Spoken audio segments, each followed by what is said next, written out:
కూడా అదే. మనకు సహాయము చేసేటువంటి దేవుడు మన తండ్రి ఎవరంట? సహాయం చేసేటువంటి దేవుడు. ఎల్లప్పుడూ మనకు సహాయం చేస్తూనే ఉంటాడు. తొట్టిల్పాటులో ఉన్నా, మనము ఎటువంటి ఒడిదుడుకుల్లో ఉన్నా దేవుడు మనల్ని విడిచిపెట్టగా సహాయం చేసేటువంటి వాడిగా ఉన్నాడు. మనతో ఆయన నిబంధన చేసేటువంటి దేవుడిగా ఉన్నాడు. యెహోషాపాతుతో కూడా నిబంధన చేశాడు.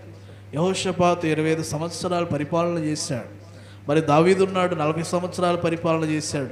సొలొమోను ఉన్నాడు, 40 సంవత్సరాలు పరిపాలన చేశాడు. దేవునికి స్తోత్రం చెల్లిద్దాం. హల్లెలూయా, హల్లెలూయా. మరి మనం ఎన్ని దినాలు పరిపాలన చేస్తున్నాం? పరిపాలన అంటారు ఏంటంటే మాకు రాజ్యాలు ఉన్నాయంటారా?